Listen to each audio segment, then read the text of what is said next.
Mon Algérie à moi, elle est déjà par les gènes, puisque mon papa kabyle de mère française, binational comme on dit communément. Dès le départ, malgré toutes les avanies de l'enfance, qui est une enfance très très dure, avec la séparation des parents qui a été une séparation absolument épouvantable, haineuse, enfin tout ça, nous étions déjà dans ce quartier de la rue Mouffetard à l'époque. C'était pendant l'époque de la guerre d'indépendance algérienne. Les réseaux FLN étaient très puissants dans ce quartier de la rue Mouffetard. Donc très jeune, j'ai été confronté aux ratonnades, c'est-à-dire en fait c'était Papon qui envoyait ses sbires pour ratisser le quartier et puis envoyer à la torture ou à la mort les militants FLN qu'il y avait dans le quartier. J'ai su aussi que mon père planquait des armes dans une cave qu'il avait aménagée. Donc très tôt j'ai été confronté au fait que je suis d'éducation française, de naissance française, de mère française, mais j'ai été confronté très vite, et ce qui a probablement participé grandement à ma maturité politique, à cette injustice, cette oppression de la colonisation par rapport à une partie de mon peuple, c'était une partie de moi-même. Il y a eu une maturation qui s'est faite petit à petit dans ma tête, en me disant, mais en définitive, moi je vis en France, je ne connaissais pas l'autre versant à l'époque. Mon père a très très mal terminé sa vie. Il est mort très jeune, déjà d'une part à 58 ans, d'un cancer qui l'a rongé jusqu'aux os. Il a sombré dans l'alcoolisme. Quand mon père est mort, j'ai emporté avec moi l'image d'un père qui était détruit et avec qui je n'avais jamais pu vraiment communiquer de par la séparation qu'il y avait eu avec ma mère et nous-mêmes avec mon frère Jean-Paul qui étions transbahutés comme des sacs de linge sale d'une famille d'accueil à une autre famille d'accueil, etc. Bon, enfin une enfance complètement occultée, quoi. Ce qui a vraiment déclenché mon appartenance, mon désir d'appartenance totale à cette terre d'Algérie, je crois que c'est ce mois de janvier 1962 où j'ai appris, incidemment d'ailleurs, par la bouche d'un de mes cousins, que mon grand frère Cassi, du premier mariage de mon père, puisque mon père, comme beaucoup d'immigrés, était marié 2 fois, une fois au Bled et une fois ici avec ma mère. Mon grand frère Cassi, donc, avait pris les maquis en 54 avec Amirouche, Moudjahid de la première heure, et avait été tué par l'armée française en décembre 61, 3 mois avant les accords d'Évian, dans la forêt d'Akfadou, là-bas en Kabylie. Alors là, c'était terrible parce que du coup, moi, je me suis trouvé complètement en 2 morceaux, quoi. Quand j'ai su ça, j'ai haï la France. J'ai vraiment haï la France. Je ne me reconnaissais plus du tout dans ce pays. Je suivais de très près, évidemment, tout ce qui se passait là-bas, la barbarie de la colonisation, les massacres, les meurtres, tout ce qui s'était passé après le 8 mai 45, le 17 octobre 61, Charonne. Tout ça, c'était un cumul petit à petit, et qui fait qu'un jour, je me suis dit, mais quand même, il va falloir que j'aille voir de l'autre côté. Parce que l'image que j'emportais de mon père, c'était, je te dis, l'image d'un père violent, d'un père alcoolique, d'un père détruit. Déraciné aussi. Oui, déraciné, oui. d'un père battu, en échec complet. Et je ne pouvais pas, au fond de moi, emporter cette image jusqu'à la fin de mes jours, cette image de mon père. Surtout que tu portes un patronyme, Amara. Ah oui, bien sûr. Je m'appelle Amara, mon deuxième prénom c'est Hamo, le prénom de mon père, donc j'ai les 2 prénoms sur le passeport. Bon, voilà. Il m'a fallu plusieurs années avant de faire le voyage, parce que, voilà, ça a tourné dans ma tête, voilà. Et peut-être que tu avais peur de l'accueil qu'on allait Oui, j'avais... Qu'est-ce que je vais retrouver là-bas? J'avais un peu cette appréhension. Je me dis, c'est qui est là-bas? Comment je vais être perçu, moi, le fils Amara qui est né en France? Et bon, enfin voilà. Le fils de la française, c'est pas toujours le meilleur rôle qu'on a. Voilà, des tas de questions que je me suis posées. Et en 1976, l'année de mes 30 ans, j'ai fait le voyage. Et donc, je suis arrivé pour la première fois là-bas, au Bled, au village, El Kitoun, qui est un petit village qui est au-dessus de Luxor, sur la vallée de la Soumam. Et là, ça a été un choc énorme, parce que, première chose, un accueil absolument éblouissant, un accueil d'une profondeur inouïe, des bras ouverts sans arrêt, des battements de cœur conjugués, des rires et des pleurs, enfin bon, vraiment... Et on t'attendait, tu avais prévenu ta visite? Oui, j'avais plus ou moins prévenu un de mes neveux que j'allais arriver. Voilà, donc, mais là, cet accueil a été flamboyant, quoi, vraiment, c'était d'une émotion inouïe. Et puis surtout, c'est là où j'ai compris que le Amara de France n'avait rien à voir avec le Hamou d'Algérie, de Kabylie. C'était deux personnes complètement, mais complètement opposées, différentes. Mon père là-bas était respecté énormément, c'était vraiment une personne qui était respectée par tout le monde, quoi. Il a fait plein de choses là-bas, il a construit des maisons, enfin il a aidé plein de gens, enfin bon, voilà. Donc mon père était un prince là-bas, tu vois ce que je veux dire. Et donc ça m'a réconforté quand même dans le fait de savoir que mon père n'était pas celui que j'avais laissé la veille de sa mort, en pesant 30 kilos, décharné complètement et mort d'une façon épouvantable, mais était un homme aussi parfaitement respecté, un homme solide, un homme de parole, un homme d'honneur, comme on dit chez nous, le NIF. Enfin voilà. Donc c'est ça un peu mon histoire algérienne du début, et qui a fait qu'ensuite, évidemment, je me suis engagé profondément dans ce combat, et aussi évidemment pour combattre ces gouvernements corrompus qui sont succédés les uns après les autres, et contre lesquels j'ai aussi combattu, et où je continue aujourd'hui aussi à combattre. Ton histoire, tu la racontes dans un livre que j'encourage tous nos internautes à aller lire. Oui, tout à fait. On découvre, c'est bluffant, parce qu'on a l'impression que tu as eu 1000 vies dans une. Et tu évoquais la rue Mouffetard, effectivement, qui était autre chose que ce qui est devenu le quartier ce quartier aujourd'hui. Bien sûr. C'était pas boboisé à l'époque. La Mouffetard à l'époque, c'était vraiment un vivier du peuple, du petit peuple. C'était un village, mais un village multicolore, un village où on parlait le portugais, on parlait l'ashkénaze, le séfarade, le kabyle, l'arabe, le portugais. Un peu de français quand même, mais je veux dire, c'était vraiment le quartier du peuple, quoi. Et mon père, en fait, qui était très courageux, c'est pour ça que assister à cette chute, ça a été terrible, il était très courageux, il avait commencé à travailler en usine, comme beaucoup de ses compatriotes, évidemment, à Porte de Choisy, les usines Panhard, Citroën. Il n'y est pas resté longtemps, parce que mon père était un homme épris de liberté, profondément. C'est ce qu'il nous a transmis, profondément, cet sentiment de liberté. De personnes. Absolument, en profondeur, quoi, vraiment. C'était un rebelle, mon père, vraiment un rebelle. Et donc, il a décidé, comme ça, fallait le faire, de vendre des fruits et légumes avec sa carriole de 4 saisons, là, on appelait ça le marchand de 4 saisons à l'époque. Mais il fallait le faire, fallait l'oser. Lui, l'émigré qui est arrivé en France sans parler un mot de français ou très très peu, qui savait pas lire ni écrire, tu vois, il s'est lancé là-dedans, quoi. Il fallait le faire, il fallait oser le faire. Et alors, c'était des scènes extraordinaires de voir cette carriole de fruits et légumes qui baladait. Et en plus de ça, à la sauvette, on appelait ça la sauvette, c'est-à-dire sans autorisation préfectorale, fallait le faire. Donc très jeune, j'ai été confronté au fait qu'avec mon frère Jean-Paul et moi-même, on se mettait à un coin de rue, et papa nous disait, bon, quand vous voyez un mec qui arrive là, avec un képi, là, tu sais, habillé en bleu et tout, vous m'appelez tout. Ah, papa, il y a... On changeait de quartier, enfin bon, voilà. Mais bon. Surtout que c'était les seuls moyens de subsistance à l'époque. Oui, c'était très dur. Nous, en fait, on habitait à 5 dans 14 mètres carrés. On était à 5, comme des lapins dans un clapier. Donc c'est là, évidemment, que j'ai appris le sens de la rue très très vite.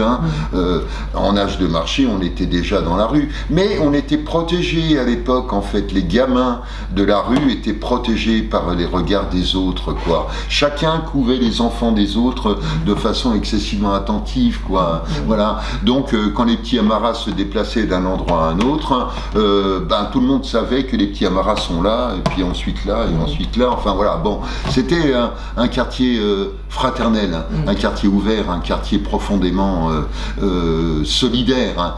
Et en janvier 54, quand l'abbé Pierre a monté son premier campement de gens à la rue, là, juste sous notre fenêtre, au coin de la rue La Place et de la rue de la Montelagne-Sainte-Geneviève, dans le terrain vague que nous fréquentions avec les mômes de la rue, là aussi, ça a été une de mes premières expériences réellement politiques et de comprendre le sens de l'injustice, de la discrimination, de l'oppression. On comprend presque de manière logique le parcours que tu vas faire après, puis d'engagement, de militant. Oui, tout à fait, tout à fait. Moi, je pense que souvent, très souvent, dans ce militantisme, dans cet engagement, il y a beaucoup de réminiscences de l'enfance qui font que ça te porte d'une certaine façon et en fait d'essayer de faire en sorte que ce que toi tu as mal vécu ou très mal vécu ne soit pas aussi vécu par d'autres, quoi, tu vois. Parce qu'en plein chat, t'aurais pu très mal tourner,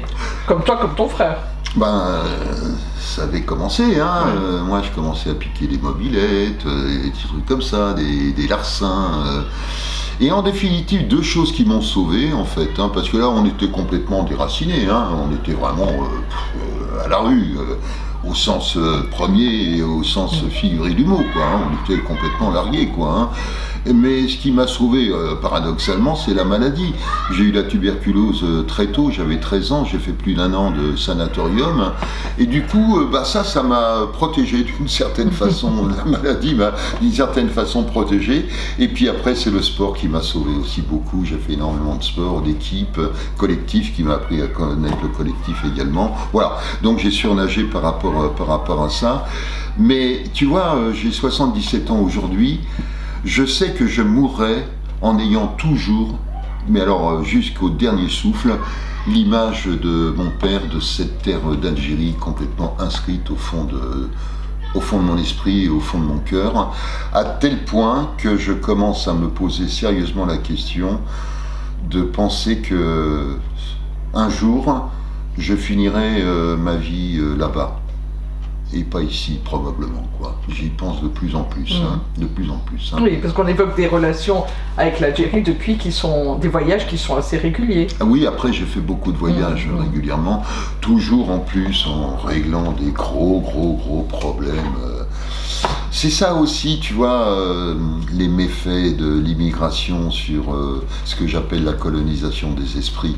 La colonisation, la pire colonisation, c'est pas forcément celle des armes et des bombes et du napalm, c'est la colonisation des esprits. Mentalité. Et j'ai vu combien d'immigrés ici en France perdre complètement le sens de leur culture, de leur sens de l'honneur, comme ces 7 cousins Amara qui avaient profité de la mort de mon grand-frère et de mon père pour acheter à vil prix à mon autre frère Bachir, qui était devenu fou complètement à l'époque, des champs qui appartenaient à la famille de façon ancestrale, et il a fallu que je me batte pour récupérer tous ces champs qui ensuite ont été transmis à mes neveux et nièces, quoi, tu vois.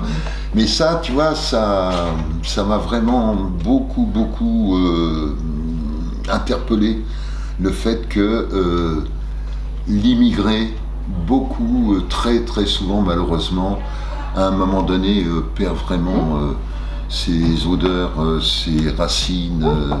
Or, un homme, c'est comme un arbre, hein. S'il perd ses racines, il meurt, quoi, tu vois. Voilà. Donc, pour moi, tout ça, ça a été un très long cheminement, et cette Algérie, maintenant, est vraiment ma terre, entièrement ma terre, elle est à moi, je lui appartiens, et je me sens, d'ailleurs j'ai la nationalité algérienne depuis maintenant plus de 40 ans, je me sens complètement algérien. Peut-être d'ailleurs plus algérien que français, ce qui fait que c'est peut-être pour ça que j'ai envie de finir mes jours là-bas. On évoquait dans les livres que tu as écrits ton parcours est juché de très belles rencontres. Comme on l'évoquait tout à l'heure, tu aurais pu très mal tourner, mais il y a toujours comme un ange ou des rencontres, des gens que tu croises qui vont forcément te mettre sur le chemin du militantisme. Tu évoquais l'abbé Pierre tout à l'heure, effectivement, les premiers campements, tu vas en bas de chez vous, mais il y a des rencontres qui vont t'amener à faire partie des membres fondateurs de l'association Droit au logement, et puis plus récemment de Droit devant. On peut leur rendre hommage, on parlait de Monseigneur Gaillot, là, qui préface ton livre. Oui, tout à fait. D'ailleurs, Jacques Gaillot, qui aujourd'hui ce jour où on est en train de converser, est en train de vivre ses derniers jours sur Terre, quoi. Il est en train de mourir. C'est le dernier de ce que j'appelais notre bande des quatre. Albert Jacquard, Léon Schwarzenberg, Jacques Higelin, Jacques Gaillot, plus le cinquième, comme les doigts d'une main, l'abbé Pierre, qui tous évidemment sont... Ça m'a nourri profondément. Ces rencontres m'ont profondément nourri, surtout pour un monde comme moi qui a quitté l'école, j'avais 14 ans.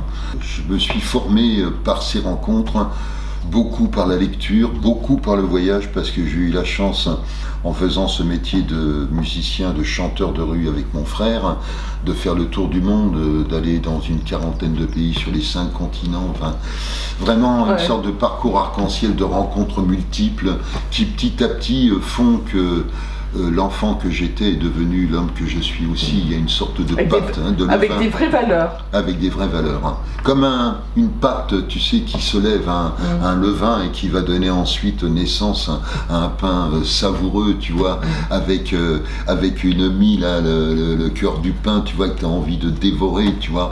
Bon, bah c'est ça. Moi, si tu veux, aujourd'hui, je ne regrette pas ma vie. Je ne regrette pas. Je dis pas que si je renaissais, j'aimerais revivre cette vie, parce que une vie sans enfance ou une enfance tellement dure, c'est toujours... Tu la colportes. Oui. Bah, tu la colportes. Et c'est vrai que plus tu rentres dans la vieillesse, comme c'est mon cas, et plus les réminiscences de l'enfance deviennent de plus en plus prégnantes aussi, tous ces souvenirs, toutes ces questions auxquelles il n'y aura jamais de réponse. Parce que ces deux-là, aussi bien mon père que ma mère, ont emporté avec eux plein de secrets dans leur tombe. Oui, bon, voilà.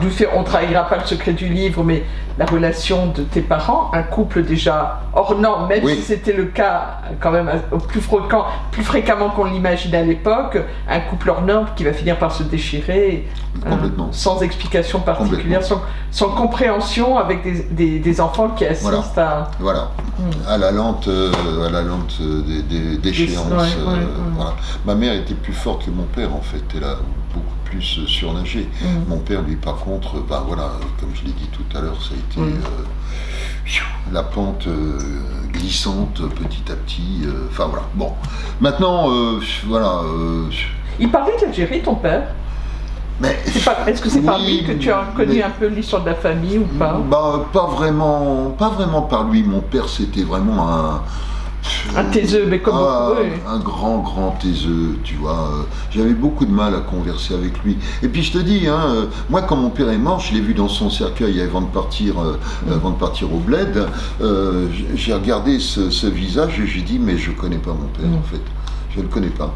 Et c'est pour ça, je te dis, que ce voyage a été pour moi absolument fondamental, quoi, tu vois. Mais c'est vrai que mon père ne communiquait très peu. Il disait pas les choses. Par exemple, le 17 octobre 61, là, quand Vous étiez où? Ton père est sorti? Vous êtes... Non, mais en fait, lui, un jour me dit, parce qu'on avait un cousin qui s'appelait Hassen, et qui venait assez régulièrement, et puis qu'on voyait plus du tout. Puis un jour, j'ai demandé à mon père, mais qu'est-ce qui s'est passé, pourquoi on ne va plus à Seine?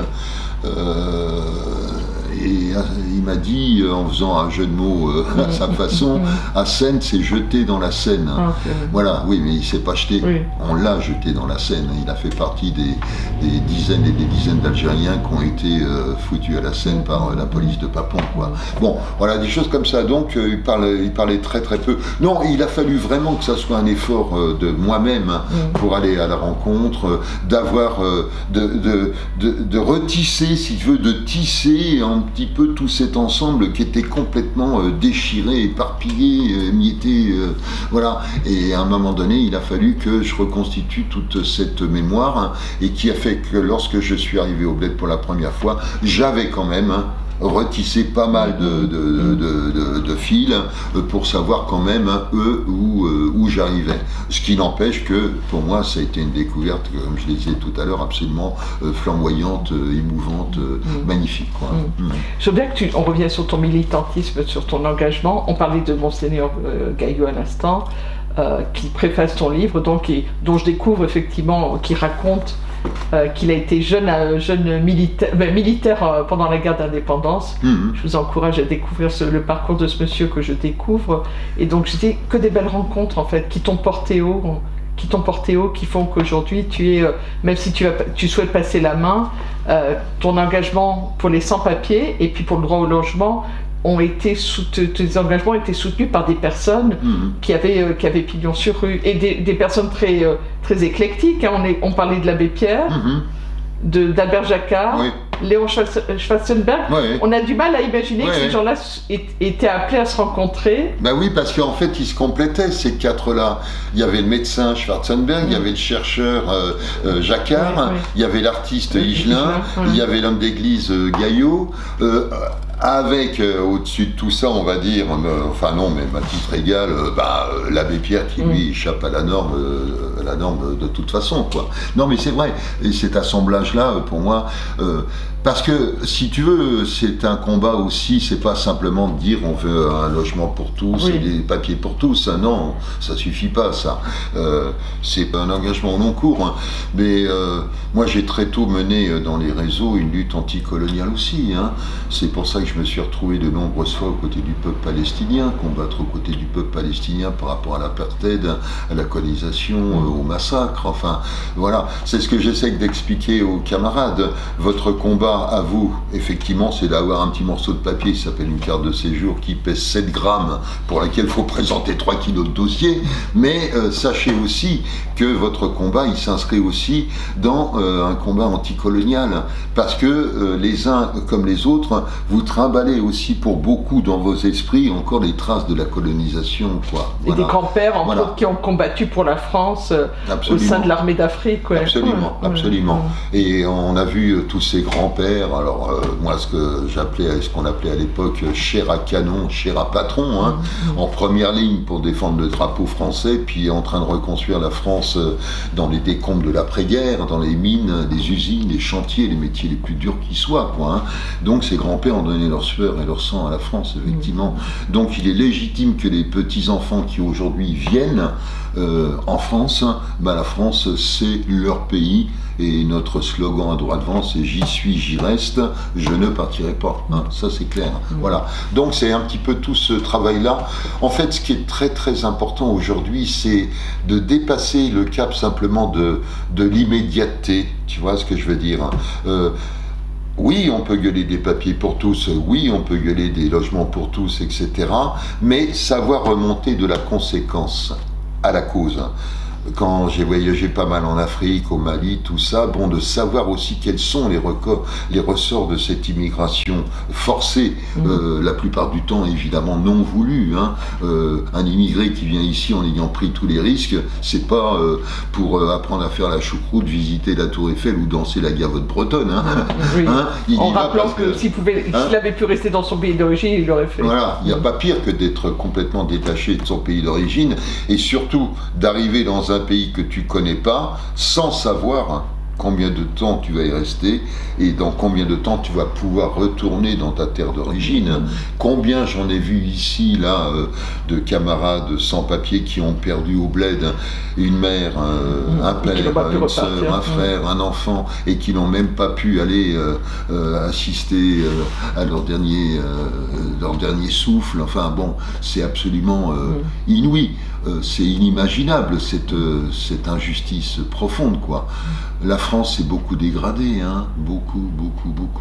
Moi, je vois en plus de 30 ans de combat comment ce pays est en train de perdre petit à petit son socle de solidarité, de citoyenneté populaire. Enfin, je le vois bien, hein, c'est évident. Et d'avoir aujourd'hui des technocrates qui décident à travers un dossier si tu vas avoir la petite carte de séjour ou pas, avec des flics qui arrivent et puis pour t'expulser, enfin, tu vois, bon, des choses comme ça. Non, la France se dégrade considérablement. Les sans-papiers qui continuent d'arriver en masse en France, beaucoup originaires d'Afrique du Nord, sont pourtant les conséquences de la politique que la France a menée vis-à-vis des colonies, puis ces anciennes colonies. On a les sans-papiers qu'on mérite quelque part, c'est ça ? Oui, d'une certaine façon, oui, bien sûr. Non, puis faut les assumer. Voilà. comme je disais tout à l'heure, tous ces gouvernements corrompus qui se sont succédés au fur et à mesure. Moi, je le dis souvent, hein, si tous les shahids, ceux qui ont donné leur sang pour la terre d'Algérie pendant la guerre d'indépendance, comme mon frère, revenaient aujourd'hui et voient le résultat de ce que leur sang aura pu donner, ça serait une catastrophe pour eux, quoi. Tu vois ce que je veux dire? Donc ce pays d'Algérie, effectivement, qui est un pays magnifique, hein, un pays fort, un pays qui a quand même une histoire extraordinaire, une histoire unique.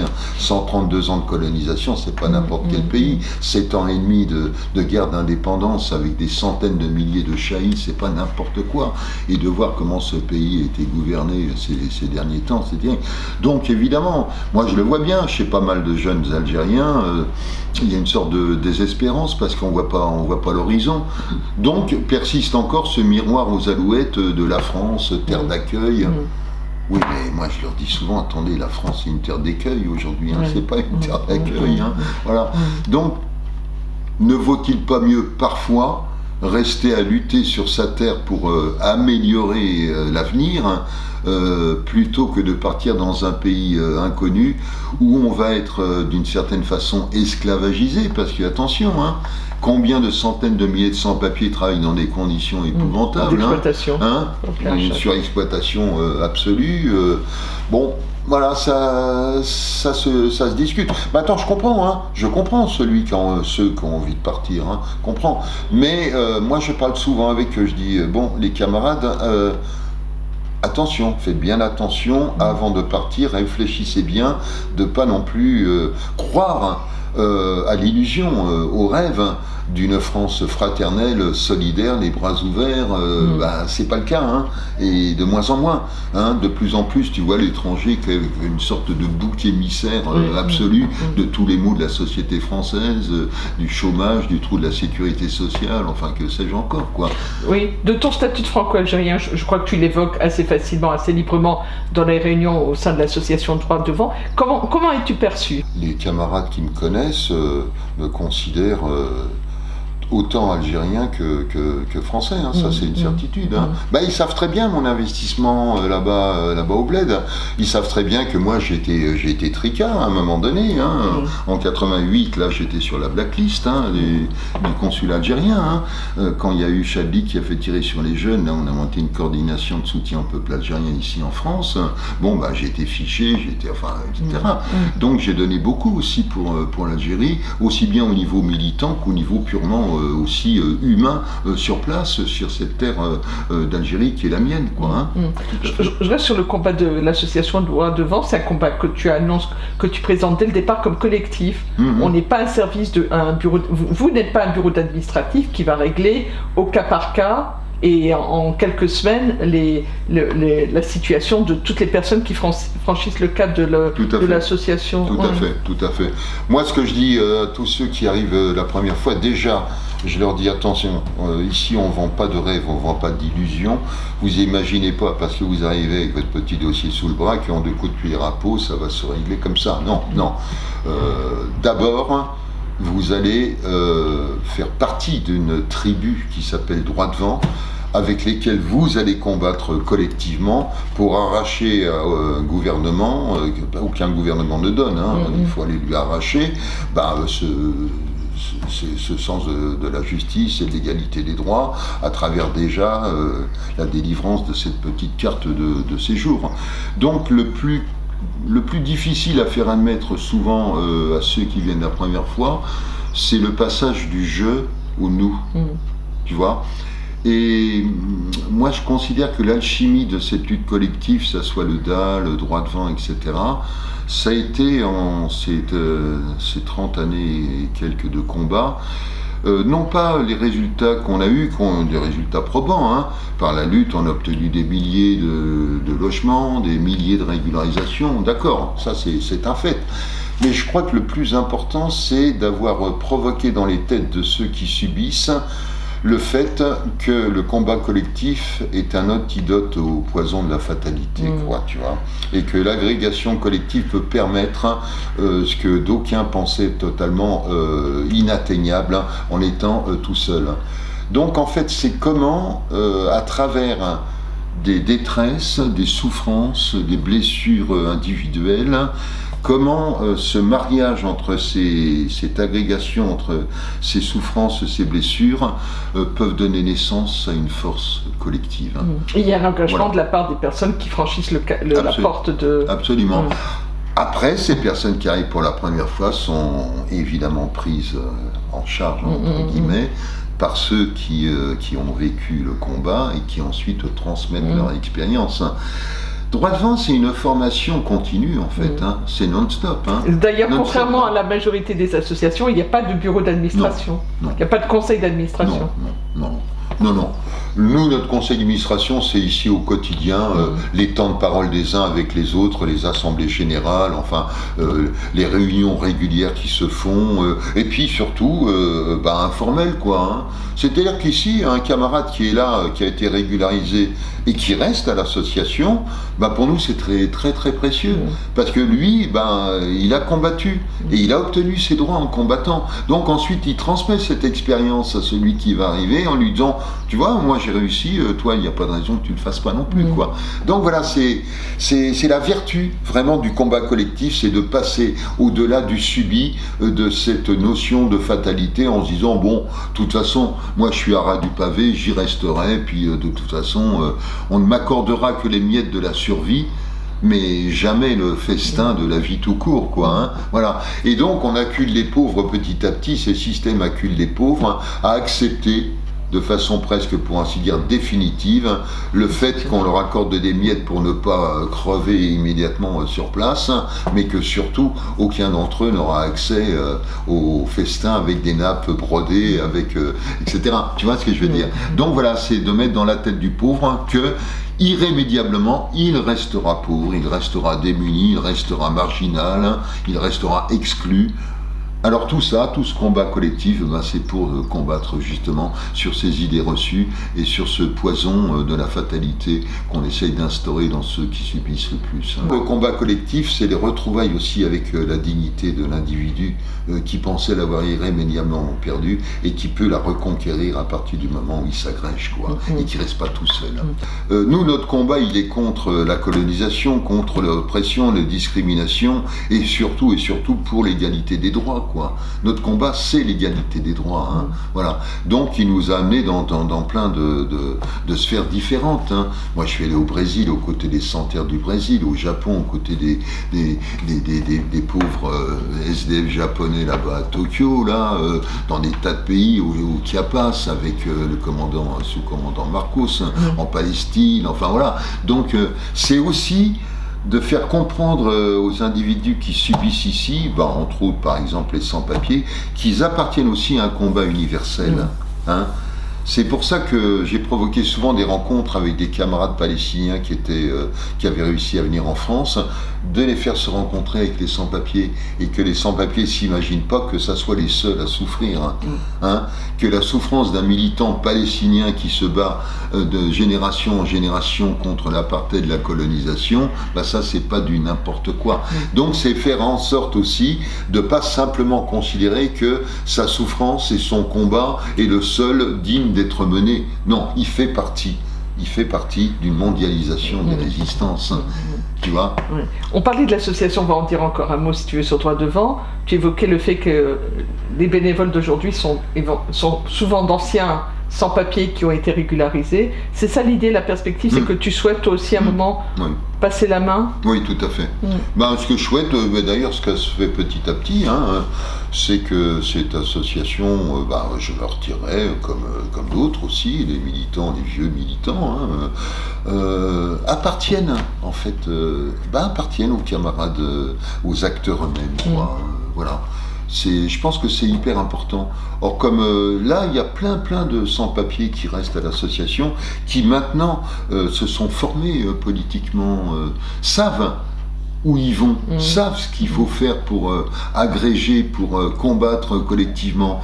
Donc tout cet apprentissage qui a été parfois assez long, va ensuite servir de toute façon pour transmettre à ceux qui arrivent le fait, bon voilà, on va y aller ensemble. Et moi je souhaite que cette association leur appartienne, quoi. Hein.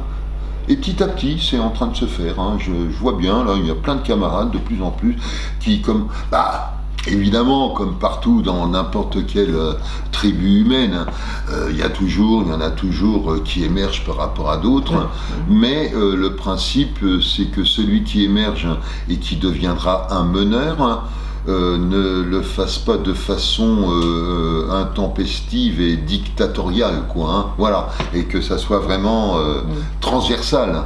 Moi, ce que je souhaite, parce que je suis anarchiste, hein, ce que je souhaite, c'est la transversalité des luttes, hein, voilà, de ne pas avoir systématiquement une pyramide au-dessus de toi, un pouvoir pyramidal qui fait qu'aujourd'hui, on assiste à une déshérence sociétale de plus en plus prononcée, quoi, hein, voilà. Donc, il faut être libre d'esprit, libre d'action, de pensée, et de transmettre ça et de l'inoculer petit à petit à ceux qui vont venir pour la première fois. Hein. Là, si tu veux, quand on a commencé par exemple la lutte du DAL, c'était en 1990, octobre 90, on était 6, hein. On était 6, hein. C'était une poignée, hein. Et là, regarde, 33 ans après, aujourd'hui il y a 35 comités DAL en France, voilà. Quand on a commencé la lutte des sans-papiers en mars 1996 à Saint-Ambroise, là c'était pareil, c'était vraiment rikiki. Aujourd'hui, des collectifs de sans-papiers, il y en a partout. Et c'est ce que je disais justement tout à l'heure, là.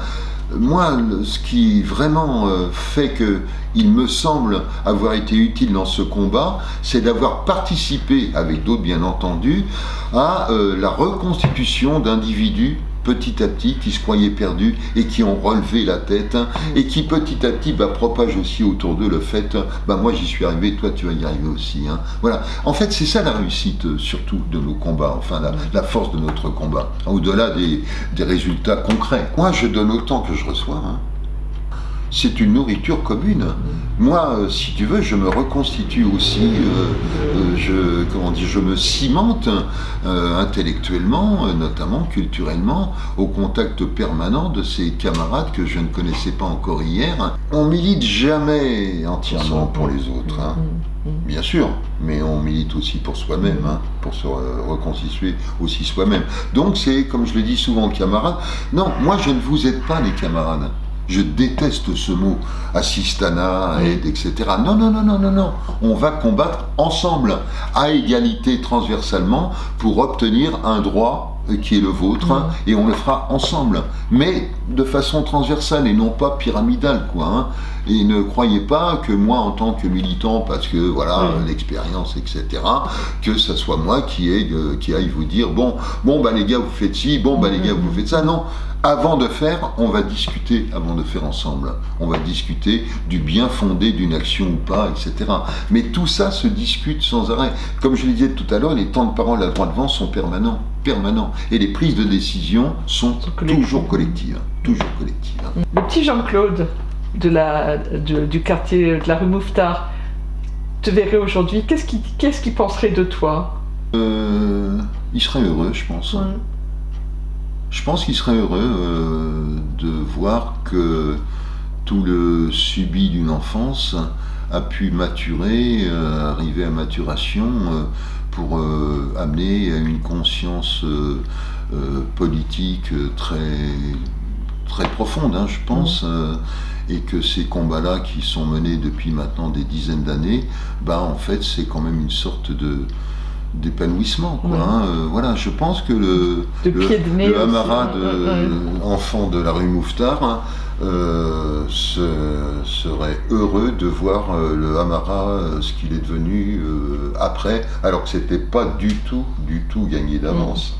J'imagine que tu penses souvent à ton père. Quelle opinion il se ferait de toi aujourd'hui? Parce que la question que tu me poses plusieurs fois, je me la suis posée moi-même, hein, évidemment. Je pense qu'il serait quand même assez fier. Fier. je pense. Déjà que tu aies fait la démarche d'aller en Kabylie. Ouais. Après d'avoir fait tout ce travail que j'ai fait aussi sur place par rapport à la famille, quand j'ai mis 10 ans à faire construire sur mes propres deniers une maison pour mes neveux et nièces qui vivaient dans des conditions épouvantables. Réparer une injustice. Oui, réparer des injustices. Et puis aussi ce combat contre le colonialisme, enfin tout ça, je pense qu'effectivement ça l'aurait probablement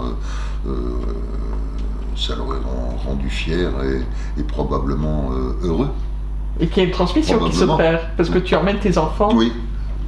Oui, parce que là, mon dernier voyage, là, au mois de février de cette année, là, 2023, j'en ai ma dernière fille, Mina, qui a 13 ans, qui a découvert la première fois cette terre d'Algérie.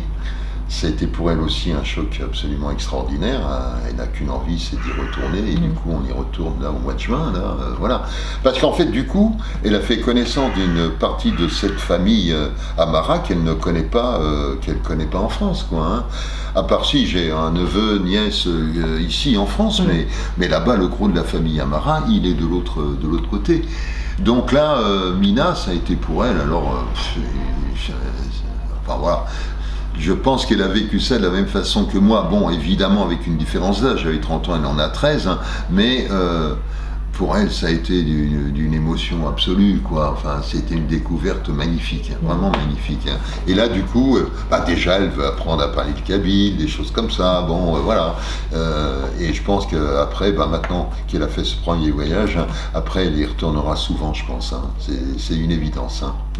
Non, c'est très. Je suis très heureux parce que tous mes enfants y sont allés. La dernière en date, c'était Mina, et chacun d'entre eux, en définitive, a découvert ses appartenances, ses racines, qu'il cultive aussi précieusement. Hein, bon sang serait mentir, c'est ça. Bon sang serait mentir. Non, mais c'est précieux. Hein. Les racines, c'est précieux. Hein. Tu prêches une convaincue. Oui. Une chanson algérienne. Quand je parle de l'Algérie, quelle est la chanson qui te vient tout de suite à l'esprit, que tu fredonnes éventuellement, peut-être pas sous la douche, mais qui te fait traverser la Méditerranée Il y en a plusieurs. Alors, moi j'ai un drame, c'est que je parle pas la langue. Tu la comprends un peu? Un peu, mais vraiment pas beaucoup. Tu sais, dans cette enfance désincarnée, mon père n'a jamais pris le temps de nous apprendre à parler la langue. C'est souvent la maman qui transmet la langue aussi. Et puis là, mère française, éducation française, après le temps passe. Et c'est vrai que, je me suis pas non plus forcément peut-être donné les moyens suffisants pour apprendre cette langue. Voilà. Donc ça, c'est vraiment un des grands. J'ai pas beaucoup de regrets dans ma vie. Celui-là, je l'ai quand même. Bon, je suis pas encore mort. Hein. Donc ça te laisse un peu de temps. Ça me laisse encore un peu de temps, mais quand tu passeras des séjours plus longs du côté de Guitoun, ça te laissera le temps de faire un stage d'immersion. Oui, un peu ça. Alors oui, des chansons, il y en a pas mal. Mais il y en a une, par exemple, qui s'appelle Al-Menfi. Oui. Ça, c'est une chanson.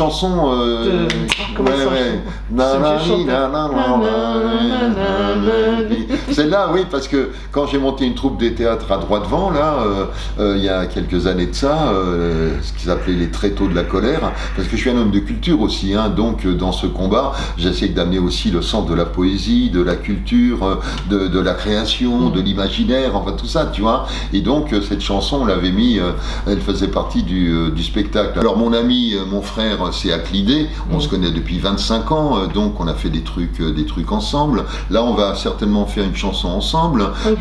Mais j'ai été baigné aussi avec Ait Mengelet, avec Idir, avec Jamel Alam, avec évidemment les mêmes références. Matoub, voilà quoi. Et donc tout cela font vraiment partie de mon Slimane Azem aussi, que j'aime beaucoup, les chansons de Slimane Azem. Enfin bon, voilà, tous ces chanteurs-là, tous ces poètes. Parce que la Kabylie, c'est une terre de poètes, une terre de poètes, une terre de créateurs, de révolutionnaires. C'est une terre riche, tu vois les Amrouche par exemple, Jean Amrouche, Taous Amrouche, tu vois tous ces écrivains, Mouloud Mamri, enfin tu vois, mais c'est inimaginable le nombre. J'ai l'impression que dans ces contrées de Kabylie, surtout sur la Haute-Kabylie, j'ai remarqué que j'ai l'impression que tous sont soit révolutionnaires, soit poètes, soit écrivains, soit chanteurs, soit... Enfin, je sais pas, il y a une sorte de transmission générationnelle. Moi, je relis encore des poèmes de Simorande, par exemple, là, quand il passait de village en village, qui récitait ses poèmes. C'était vraiment le poète qui est le cheminot, quoi, qui passait de village en village. Bon, il y a des transmissions quand même, hein, qui se font de génération en génération, et tu sens que c'est très fort cette transmission. Hein. Moi, je le vois avec mon frère Aclidé, hein, comment il écrit, enfin tout ça. Bon, bah lui-même s'est inspiré d'eux, et ainsi de suite, quoi. Donc c'est une terre riche, hein, une terre féconde. Très féconde. De poètes et d'écrivains. Promis, je vais boucler notre interview en te reposant la question que j'ai posée en début d'interview, en disant qui est Jean-Claude Ammara. Alors j'ai posé peut-être la question de manière un peu plus élargie. Quelle est ta part d'Algérie et ta part de France? Ben, ma part d'Algérie, elle est plus importante, je pense, aujourd'hui que ma part de France. Petit à petit, c'est ce que je te disais tout à l'heure, c'est que cette appartenance à la terre algérienne était de plus en plus inscrite chez moi, à tel point, comme je l'ai dit tout à l'heure, que si je pense finir mes jours là-bas, c'est pas non plus par hasard, quoi. Hein. Ça a pris beaucoup de place. Hein. Au début, c'était peut-être un petit poids, mais là, on est passé à la pastèque, hein, je crois. Hein. Non, mais de plus en plus. J'aime bien la symbolique. Oui. Bon, je renie pas, hein, bien entendu, d'être aussi français de mère française. Je ne renie pas. Mais cette appartenance à l'Algérie a pris vraiment une importance de plus en plus, une maturation lente, mais permanente dans mon cœur, et dans mon esprit, quoi. C'est évident, quoi. Hein. Voilà. Moi, je suis vraiment... D'ailleurs, je l'ai dit aux camarades, ne m'appelez pas Jean-Claude, les camarades, je m'appelle Ammara. Quand on a un nom comme le mien, Ammara, c'est une chance d'avoir un nom comme ça. Donc, appelez-moi Ammara. C'est beaucoup mieux que Jean-Claude, qui est un prénom commun. Ammara, c'est pas commun, quoi. C'est pas n'importe quel... C'est un joli nom, en plus. Ammara. Amour, amitié, enfin, bon, des Ammaras, en plus, j'ai fait le tour du monde, j'en ai rencontré dans des dizaines de pays, en plus, des Ammaras. Oui, parce que Ammar en portugais ou en brésilien, ça veut dire aimer, effectivement. Et puis les Berbères sont un peuple de voyageurs, hein, c'est un peuple qui a une capacité d'adaptation au-dessus du commun des mortels, hein, donc tu le vois bien, toutes ces... voilà, donc j'en ai rencontré un peu, au Japon, en Australie, enfin, voilà. Non, ma part algérienne vraiment, au fur et à mesure des années, a pris de plus en plus d'épaisseur, de palpitation, de conviction. De plus en plus, c'est clair. Je mourrais plus algérien que français, en fait. Je le pense, vraiment. Merci beaucoup, Ammara. Du coup, je ne peux pas taper Jean-Claude. Oui. Merci. Mais en plus, Ammara, c'est court, hein, c'est facile à dire. Et puis les Ammara, il y en a partout en Kabylie, comme dirait l'autre. Oui, puis en Afrique de l'Ouest, il y a plein de Ammara, mais c'est le prénom, par contre. Donc, des Ammara, enfin voilà.